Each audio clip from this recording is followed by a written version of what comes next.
العلاقات بينهما وحدود في أقل من 7-8 شهور بعتك في مهمة بالغة بينهما وحدود في أقل من 7-8 شهور بعتك في مهمة بالغة الصعوبة، وهي أول مهمة خارجية وبالغة التعقيد بين الجزائر والمغرب، نظام ملكي، نظام ثوري، توتر العلاقات بينهما وحدود مصادمات ومشاحنات على الحدود ووجود أزمة البوليساريو.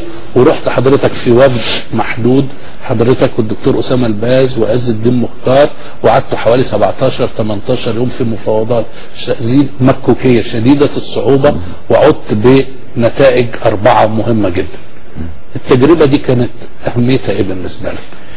والله هو كلفني بيها، مش هقدر أقول له لأ. قال لي شوف المشكلة ده بريفك كده عن الجزائر وبريفك عن المغرب، وانا عاوز تشوف ايه المشكلة وحاول بكل الطرق انك تحل المشكلة دي معاهم. رحت الجزائر، رئيس بومدين قال لي مصر مش عارف مصر. قلت له يا رئيس انت مصر عملت لك كتير، انا مش عاوز اتكلم عنها. هو دخل هاجم في الاول يعني. قلت له انت اكتر واحد تعرف مصر عملت لكم ايه؟ ايه المشكلة؟ المشكلة انهم حاطط قوات داخل ارض الجزائر اللي هي مشكلة لحد دلوقتي، بس خفت هديك الجزائري.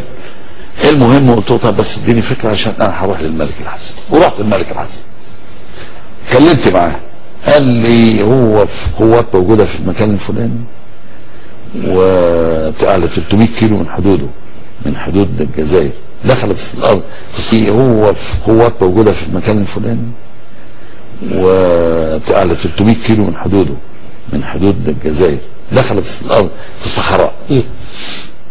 تنيت رايق جاي من هنا واكلم ده واكلم ده، لما وصلت الاخر ان هو شوف يعني قلت للرئيس بومدين ده دلوقتي هو محاصر قوات، انا اقدر اقنعه يفتح لك الباب. ده بعد ما ايه رايح جاي يمكن في اليوم مرتين، يفتح لك الباب وانت ليك 2200 عسكري و106 معده.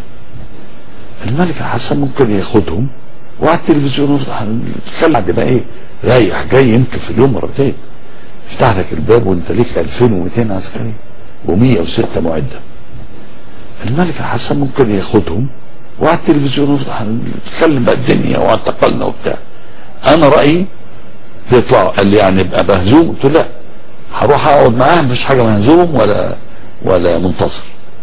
ده بعد نقاش حوالي كذا يوم، وكنا ودينا قلنا الوزراء الخارجيه. بس انت ان حضرتك ما كنتش ولا بتستفز من طرف ولا تبين انك انك محايد مع الطرفين. ايزي قوي. كان اتفق في الاخر بقى لما وجد قلت له يا الرئيس الخريطه انت ما قلتليش عندك كذا وعندكش كذا. اتفضل. الملك الحسن بعتها لي. قال لي طيب واعمل ايه؟ اتفضل. الملك الحسن بعتها لي. قال لي طيب واعمل ايه؟ قلت له اسمع، ممكن اقنع الملك الحسن انه يفتح لك البتاع وتخرجوا. وانت اسمع، ممكن اقنع الملك الحسن انه يفتح لك البتاع وتخرجوا. وانت اسمع، ممكن اقنع الملك الحسن انه يفتح لك البتاع وتخرجوا. وما عنديش مشكله، ما تسويش تحط لي 2200 واحد هنا ومعداته هيستولى عليهم وهيطلعهم على التلفزيونات. قال لي طيب انا رحت الملك الحسن، قعدنا الله يرحمه الملك الحسن، قعدنا من 4 صباحا لما وافق، وبعت لهم قلت له موافق، وفتح لهم الفتحه وخرجت القوات ومشي. قلت له هتزيع تقول ايه؟ الملك الحسن كان يعني بينه وبين ود بقى، كنت اول مره التقي معاه.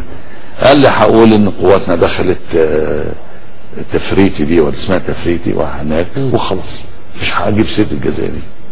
وانبسط بومدين، وانبسط بومدين، وانبسط بومدين، وحالتها للملك الحسن وخدت الطياره وقمت. اتفقت على انه في لقاء يكون في القاهره بين وزيرين الخارجيه ثم تمهيد لقمه بعد ذلك. وبعدين طلعت على القاهره وصلت 9 صباحا. بس كانت رحله مهلكه اول مره. على فكره كان هيحصل توتر تاني وسيادتك برضه اتدخلت في المره الثانيه. رئيس سادات تاني بعدني تاني. نعم.